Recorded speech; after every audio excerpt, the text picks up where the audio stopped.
하나님 아버지의 사랑과 우리 주 예수 그리스도의 은혜와 평강이 저와 여러분 심령 속에 말씀과 성령으로 충만하시기를 우리 주 예수 그리스도 이름으로 간절히 축원합니다.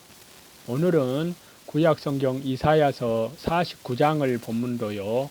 하나님의 종 이스라엘의 구원과 다시 재림하시는 주 예수 그리스도라는 제목으로 하나님의 말씀을 받도록 하겠습니다. 먼저 1절을 보시면요. 섬들아 나를 들으라, 온방 백성들아 귀를 기울이라. 여기에서 섬들은, 온방 백성들은 이방 백성들을 말합니다. 그리고 여기서 나는 그리스도를 가리킵니다. 내가 태에서 나옴으로부터 부르셨고 하나님께서 그리스도를 보내셨다는 뜻입니다. 내가 어미 복중에서 나옴으로부터 내 이름을 말씀하셨으며, 예수 그리스도의 이름은 복중에 잉태될 때의 말씀을 해 주신 것이라는 뜻입니다. 2절인데요. 내 입을 날카로운 칼같이 만드시고, 그리스도의 말씀이 예리하여 심령 골수를 찔러 쪼갤 것을 가리킵니다. 그래서 히브리서 4장 12절에 보시면요. 하나님의 말씀은 살았고 운동력이 있어 좌우의 날선 어떤 검보다도 예리하여 혼과 영과 및 관절과 골수를 찔러 쪼개기까지 하며 또 마음의 생각과 뜻을 감찰하나니 라고 말씀하고 있습니다. 그리스도께서 성령으로 말씀하시기 때문에 능력과 권세가 있습니다. 그러므로 그리스도의 말씀 앞에 모든 사람이 거꾸러진 것입니다. 나를 그 손 그늘에 숨기시며 여호와께서 그리스도를 감추어 주시고 보호하여 주신다는 말씀이십니다. 나로 마강한 살을 만드사, 마강한 살은 갈아서 예리하게 만든 살로 역시 하나님의 말씀을 가리킵니다. 이것은 그리스도께서 하나님의 말씀으로 온수를 심판하실 것을 가리킵니다. 그래서 시편 45장 5절에요. 왕의 살이 날카로워 왕의 온수의 염통을 뚫으니 만민이 왕의 앞에 엎드러지는 도다 라고 말씀하시고 있습니다. 3절인데요. 하나님께서 그리스도에게 그 직무 수행에 대하여 하신 말씀입니다. 그리스도께서 오신 목적은 하나님 명령에 절대 복종하여 구속을 이루시고 하나님의 영광을 나타내시기 위함이라는 것입니다. 내 영광을 나타낼 이스라엘이라. 이스라엘은 승리의 뜻이 있습니다. 그리스도의 구속의 역사는 반드시 승리할 것이기 때문에 그리스도를 이스라엘이라고 한 것입니다. 그래서 요한계시록 5장 5절에 보시면요. 장로 중에 하나가 내게 말하되 울지 말라. 유대 지파의 사자 다윗의 뿌리가 이기었으니 이 책과 그 7인을 떼시리라 하더라 라고 말씀하고 있습니다. 예수 그리스도는 승리자이십니다. 4절인데요. 그리스도께서 자기 백성의 구속의 성취를 위해서 수고를 많이 하였지만 그리스도를 순종하지 않고 거역하는 자가 많기 때문에 그리스도께서 헛되이 수고하는 것과 같고 무익하게 수고하는 것 같다는 것입니다. 그러나 하나님께서 신원해 주시고 역사해 주시기 때문에 그 수고하는 것이 헛된 대로 돌아가지 않는다는 말씀이십니다. 5절인데요. 유다 백성과 많은 사람들이 그리스도를 믿지 않고 배척하여도 그리스도는 여전히 하나님 보시기에 존귀하며 하나님이 힘이 되었다는 것입니다. 그리스도를 믿는 성도들도 사람들이 멸시하고 버리나 하나님께서는 존귀하게 보아주시며 아무 힘이 없는 자 같지만 하나님께서 전능하신 손길로 붙들어 주신다고 말씀하십니다. 나를 태에서 나옴으로부터 자기 종을 삼으신 여호와, 예수 그리스도는 태에서 나옴으로부터 하나님께서 종을 삼아 하나님의 성부 하나님의 뜻을 다 이루시고 마침내 야곱 족속 곧 온 이스라엘을 하나님께로 돌아오게 하실 것입니다. 6절인데요. 그리스도께서 하나님의 종이 되어서 구속을 이루어야 야곱의 지파들 곧 이스라엘 백성을 하나님께로 돌아오게 하고 이방에까지 하나님의 빛을 비추어서 이방에 있는 택한 백성들까지 구원하는 것입니다. 이것은 그리스도의 영적 구원 역사를 가리키는데요. 그리스도의 구속으로 유다의 택한 백성을 구원하실 뿐만이 아니라 멀리 이방의 택한 백성에까지 구원을 베풀어서 하나님께 돌아오게 하실 것을 예언하신 말씀입니다. 이 일은 가장 위대한 일입니다. 이스라엘 중에 보존된 자는 포로나 환난 중에서도 하나님께서 보호해 주신 택한 백성들을 가리킵니다. 그리스도께서 이들을 불러 구원해 주십니다. 7절인데요. 하나님께서 그리스도에게 주신 말씀입니다. 그리스도께서 사람들에게 멸시를 당하지만 필경 승리하여 열왕까지 복종하게 된다는 것입니다. 예수 그리스도께서 이 세상에 계실 때에 사람들에게 멸시를 당하였고 백성들에게 미움을 받아 십자가에 사형당하셨습니다. 간원들에게 종이 된 간원들에게 신문을 받으셨으니 간원들의 종이라고 볼 수 있습니다. 그러나 하나님께서 그리스도를 통해서 구원의 역사를 반드시 승리시키실 것이기 때문에 열왕과 방백들이 그리스도께 굴복하고 경배하게 될 것을 가리키고 있습니다. 8절인데요. 은혜의 때에 내가 네게 응답하였고 구원의 날에 내가 너를 도왔도다. 여기서 은혜의 때에 구원의 날은 신약시대를 가리키는 것으로요. 하나님께서 그리스도를 통하여 택한 백성을 구원하실 것을 가리킵니다. 이 말씀은 고린도후서 6장 2절에 인용이 되었습니다. 하나님께서 은혜 베풀 때 우리를 들어주시고 구원의 날에 우리를 도와주십니다. 그러므로 신약시대는 언제나 은혜의 때요 구원의 날입니다. 또한 은혜의 때는 성도가 고난당하는 때라고 할 수 있습니다. 환난과 시험이 들어와서 하나님의 은혜를 받지 아니하면 안 될 때가 하나님이 은혜 베풀어 주시는 때입니다. 그때는 하나님의 은혜가 아니면 살 수 없는 때이므로 은혜를 간절히 사모하게 됩니다. 환난과 고난 때에 하나님께 간절한 마음으로 부르짖고 하나님 앞에 나가서 간구하면 하나님께서 그 사정을 들으시고 반드시 은혜를 베풀어 주십니다. 구원의 날은 하나님께서 구원의 손을 베풀어 주시는 때입니다. 환난 때에 하나님의 도움과 은혜를 간구하면 들어주시고 하나님께서 반드시 구원해 주십니다. 예를 들면요. 야곱에게 있어서 은혜의 때는 야곱이 밧단 아람에서 고향으로 돌아오는 때에 형 에서가 400명을 거느리고 마중 나오는 때인데요. 그때는 은혜 받지 않으면 살 수 없는 때였습니다.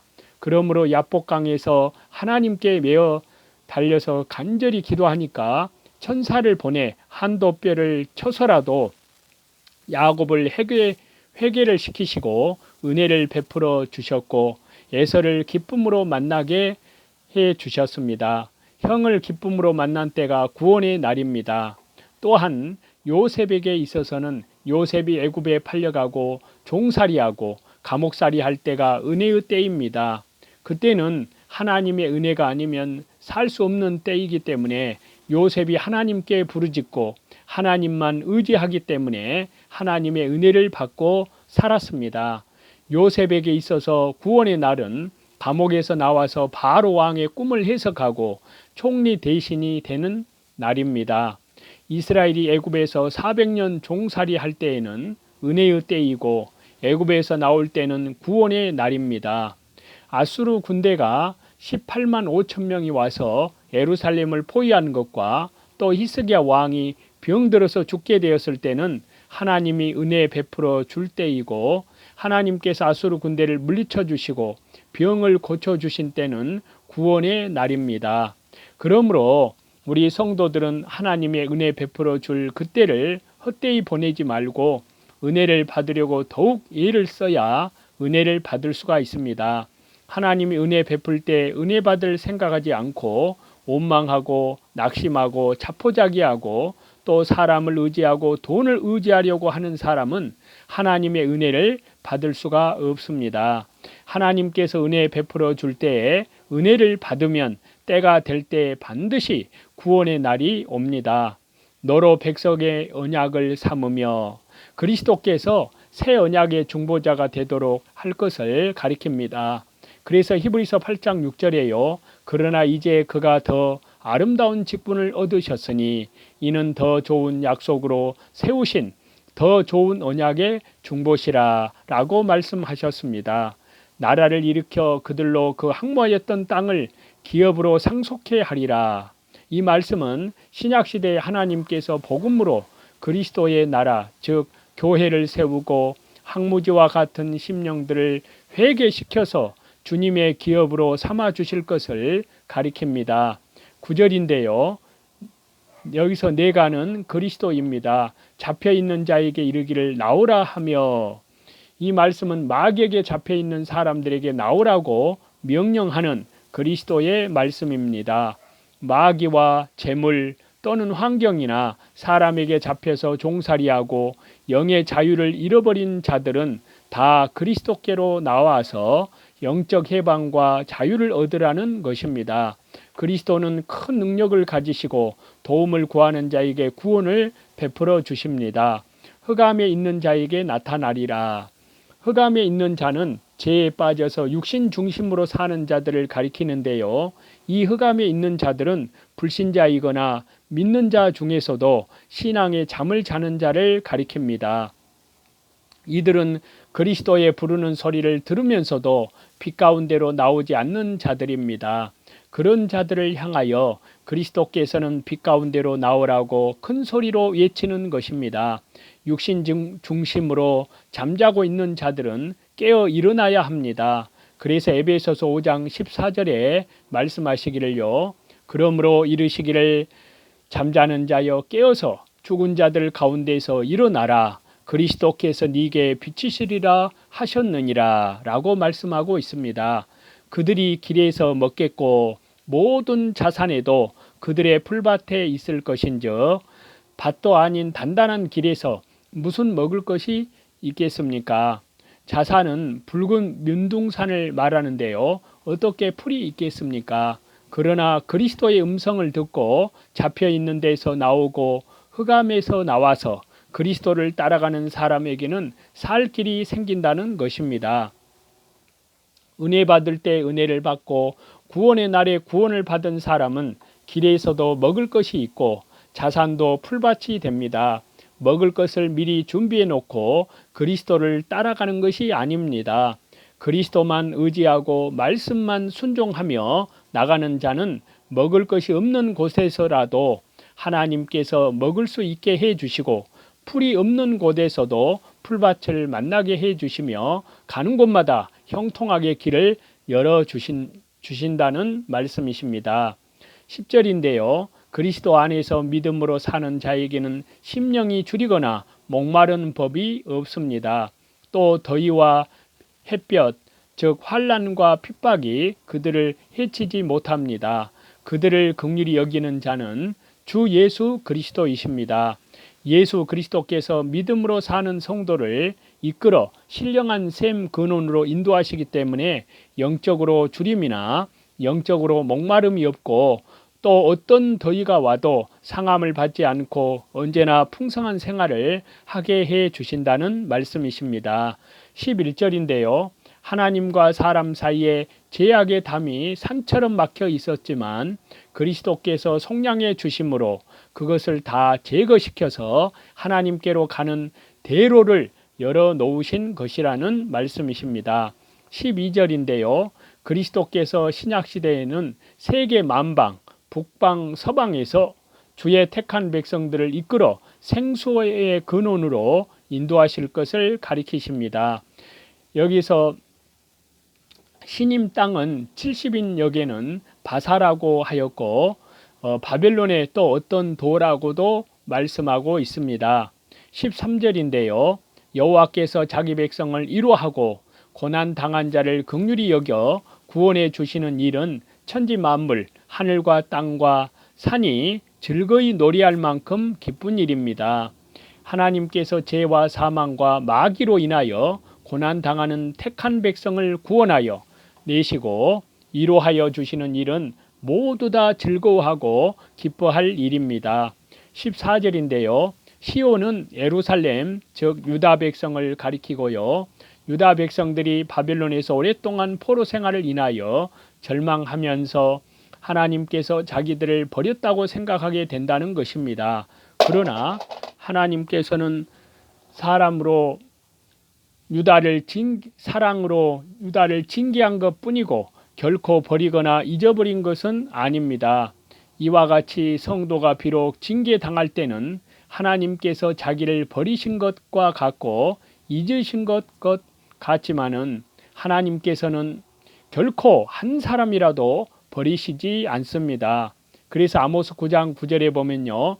내가 명령하여 이스라엘 족속을 만국 중에 체질하기를 곡식을 체질함같이 하려니와 그 한 알갱이도 땅에 떨어지지 아니하리라 라고 말씀하고 있습니다. 15절과 16절인데요. 여인이 젖먹는 자식을 잊어버리거나 자기 태에서 난 아들을 긍휼히 여기지 않을 수 없습니다. 본능적으로 어머니는 자기 태에서 난 아들을 긍휼히 여기게 되고 여인은 젖먹는 자식을 잊어버릴 수가 없으리만큼 사랑합니다. 그들은 혹시 자기 자식을 잊을지라도 하나님께서는 그분의 백성을 절대로 잊지 않으신다는 말씀이십니다. 그래서 시편 27장 10절에 말씀하시기를요. 내 부모는 나를 버렸으나 여호와는 나를 영접하시리이다 라고 했습니다. 하나님께서는 부모가 자식을 사랑하는 것보다도 더 큰 사랑을 우리에게 베풀어 주시고 잊지 않으십니다. 하나님의 사랑은 무한하시며 변치 않으시기 때문입니다.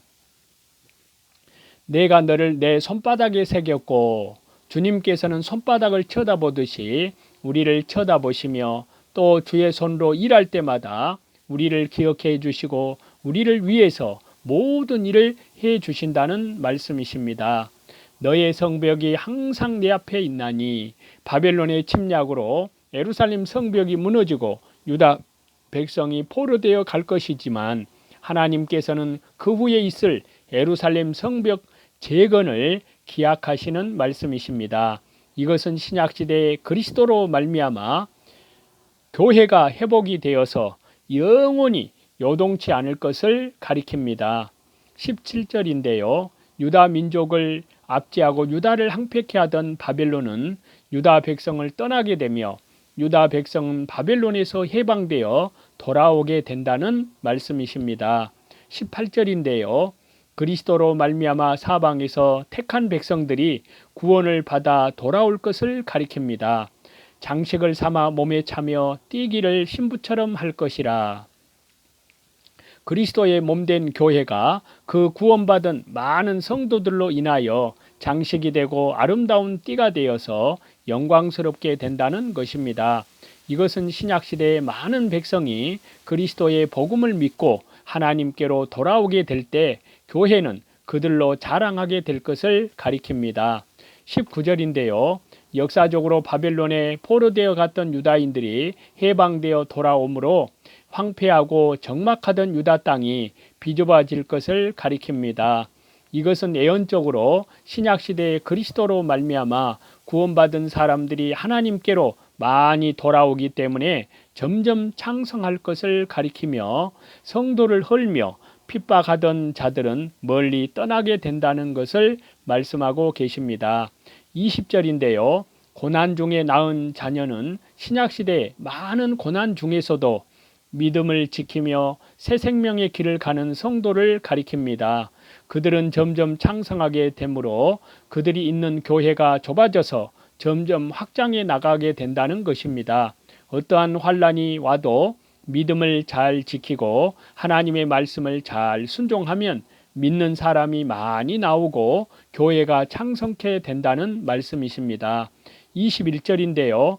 바벨론에서 포로 생활하는 유다 백성들이 자녀를 많이 잃고 애로웠으며 유리하였으며 아무 의지할 것 없이 홀로 된 생활을 하였는데요. 하나님의 은혜로 바벨론에서 해방되어 돌아올 때는 많은 무리가 돌아오게 된 것을 보고 놀라 감탄하게 된다는 것입니다. 이것은 신약시대의 그리스도로 말미암아 구원받는 사람들이 많아지는 것을 볼 때에 놀라고 감탄하게 된다는 것입니다. 이것은 사람의 힘으로 되는 것이 아니고 하나님의 말씀의 능력으로 된 것인 만큼 사람으로서는 놀라지 않을 수 없습니다. 신약시대의 교회가 환난과 핍박을 많이 당하고 애로운 중에서도 하나님의 말씀을 순종하고 믿음을 지키면 많은 사람들이 하나님 앞으로 나오도록 역사해 주신다는 말씀이십니다. 22절인데요. 나의 손을 들고 민족들을 향하여 나의 기호를 세울 것이라. 신약시대에 이방 사람들에게 복음이 전파될 것을 가리켜서 하신 말씀입니다. 그들이 네 아들들을 품에 안고 네 딸들을 어깨에 메고 올 것이며 유다 백성이 이방 사람의 호의에 의해 본토에 돌아오게 될 것을 가리키는데요. 신약시대의 세계 열방에서 많은 택한 백성들이 무리를 지어 하나님 앞으로 돌아올 것을 가리킵니다.